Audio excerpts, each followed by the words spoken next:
Tem uma coisa que o fandom de Ben 10 sempre reclamou foram as mudanças na história do Kevin. Isso é o que a gente chama de retcon, que em português significa continuidade retroativa, que é basicamente mudar fatos pré-estabelecidos para você poder continuar contando a história de uma outra maneira. Como o Kevin uma hora ser parte alien, outra hora ser mutante, e eu vou te explicar exatamente porque Ben 10 é recheado de retcons, e não é culpa dos sapiens celestiais, muito menos dos Cervantes.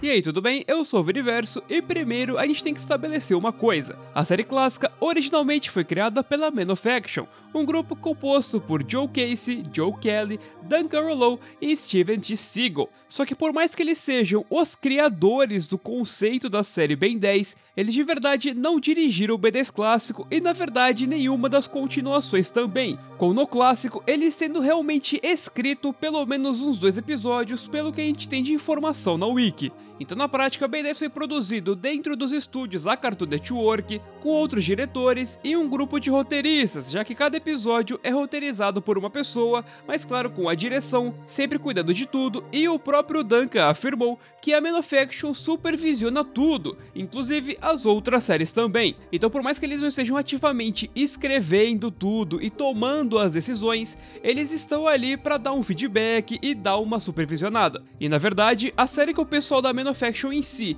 mais trabalhou foi o reboot, com eles escrevendo, ou me engano, que é o episódio quádruplo do Vilgax e também os especiais aqui da temporada, que são aqueles que finalizaram a série. E isso tudo serve para mostrar pra gente que é muita gente trabalhando na série, então são muitas ideias que passam por muitas pessoas. Isso significa que diretores diferentes às vezes têm visões diferentes sobre a mesma coisa, e isso fica mais nítido quando a gente sai do clássico e passa para a Força Alienígena, já que a cada mudança de geração, entre aspas, de Ben 10, a equipe e a direção era diferente. Então quando vem Força Alienígena, quem tá mais no comando é Dwayne McDuffie, e ele tem visões diferentes de como Ben 10 deve ser. E a principal coisa é que ele queria que tudo fosse de origem alienígena. Ou seja, a partir daí o Kevin vira metade alien, então ele cria a espécie osmosiano. Inclusive existe essa discussão no fandom sobre se o Kevin no clássico ele era um mutante ou não.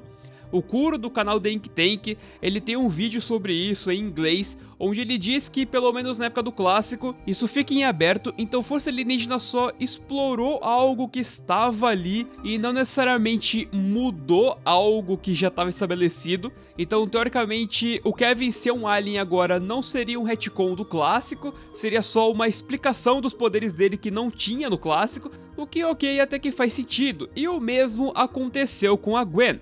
Em vez dela ser uma personagem que aprendeu magia com o livro da Encantriz e tudo mais, e estudou para se tornar uma feiticeira poderosa, ela é parte anodita, ela é metade de uma espécie que domina a humana e por isso que ela é super poderosa e consegue utilizar magia de maneira magistral sem muito treinamento desde que tinha 10 anos. E aí entra essa discussão, pra uns isso é legal da Gwen ser metade alienígena, pra outros era legal se ela fosse realmente uma feiticeira. Nesse caso eu acho que pelo menos pra Gwen nesse começo foi uma falha, porque ela basicamente parou de fazer magia, ela só fazia os construtos de mana, os escudos que não aguentavam muito tempo, então basicamente tiraram o feitiço dela e fazia só a mana básica, o que foi bem chato, e aí só na terceira temporada de Força Alienígena que ela volta a fazer magia, isso só magia simples, sabe?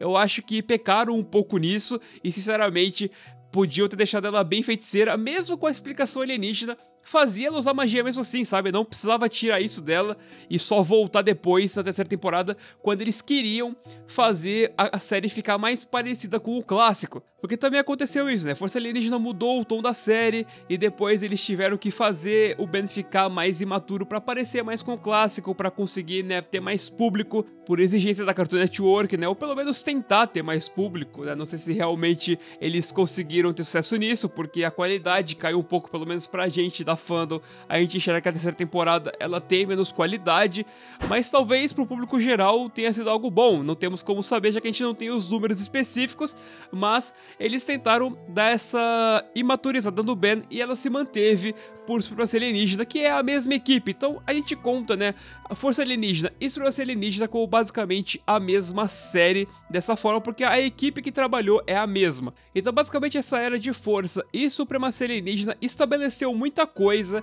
que quando veio Omniverse é quando os retcons começam a surgir. Porque a equipe de Omniverse quis mudar muita coisa, como o que eu citei lá no comecinho, com o retcon da história do Kevin. Traz ali o arco dos Desentupidores para fazer o Kevin agora ser estabelecido como mutante, e aquela história dele ser alienígena, a espécie osmosiana existir, ser tudo uma mentira inventada pelo Proctor Cervantes, que é o líder dos Desentupidores. E isso acontece porque a equipe de Omniverse não tinha a mesma visão do Duane de ser tudo de origem alienígena, e eles queriam desfazer as coisas que o Duane fez. E como que a gente sabe disso? Eu vou contar já já. Porque o que acontece é, em Omniverse, temos uma explicação dentro da série de por que algumas mudanças acontecem, que é aquela explicação dos Sapiens Celestiais. No episódio Universo contra Tennyson, onde o Ben é julgado por ter recriado o universo, inclusive isso vai ser relevante daqui a pouco também, essa recriação do universo é importante para os retcons. O advogado do Ben, o Chad Smoot, ele fala que os Sapiens Celestiais estão alterando o universo o tempo todo, e mostra lá o exemplo que o Azimuth já mudou de traço e já mudou de voz 3 vezes. Isso é claro uma explicação dentro da série de por que as mudanças ocorrem, e é claro uma piada dos roteiristas, porque quem tá mudando de verdade as coisas são eles, né? Eles estão mudando ali a história, e as mudanças no traço é por causa que a produção muda de série pra série. Mas essas informações mais específicas vêm de uma entrevista que foi feita com Dan Riba. Ele foi um dos principais roteiristas que veio lá de Força Alienígena até o Omniverse. Inclusive, ele foi homenageado em um dos personagens de Omniverse, o Driba. Se você pegar Dan Riba, D Riba, Driba, né? Faz sentido. E ele deu uma entrevista para um canal no YouTube, essa entrevista nem foi tão difundida assim, né? Ela é em inglês, e lá ele dá algumas informações bem interessantes sobre essa questão da produção das séries, onde ele fala sobre essa questão da equipe de Omniverse não concordar com o Duane fazer tudo ser alienígena, e que eles podiam mudar o que eles quisessem. Eles basicamente tinham a liberdade de fazer as alterações que eles queriam em cada série. Então eles foram lá e basicamente fizeram o Kevin parar de ser alienígena, e inclusive na questão da Gwen, eles não fizeram ela parar de ser a Nodita, porque aí seria algo muito mais absurdo deles mudarem, né? Acho que nem teria como, por tudo que foi estabelecido. Mas se você for ver, a palavra Nodita ou ela não é dita ou quase não é citada em Omniverse, e a Verdona, por exemplo, nem aparece. Então eles resolveram deixar isso de lado completamente e focar na Gwen mais feiticeira, para tentar trazer essa ideia de volta e separar um pouco dessa origem alienígena dela também. E inclusive ele diz algo muito curioso, que pelo menos para eles lá, cada série é a sua própria continuidade. Claro que a gente sabe, né, que o clássico até o Omniverse é uma continuação, uma série da outra, mas do jeito que ele fala, dá a entender que eles tinham liberdade total para poder fazer o que eles quisessem sem se importar o que aconteceu antes. Eles tinham essa liberdade de fazer as mudanças e aplicar retcons, e ele até diz, como eu disse antes, o reset do universo de Omniverse pelo Alien X. Ele fala que é uma desculpa dentro da série que eles deram para poder fazer mudanças. Então é bem curioso que da visão de produção, eles usam essas coisas realmente para poder mudar as coisas do jeito que eles quiserem, sem precisar se apegar tanto ao que veio antes. Claro que se a gente vai ver todas as séries, elas seguem uma continuidade legal. Tem alguns retcons aqui e ali, sim. Tem algumas mudanças aqui e ali que não agradam? Tem. Mas a continuidade funciona. Então não é também que eles jogam tudo fora e recomeçam, não é assim que funciona. A gente vê que a série faz sentido como continuação.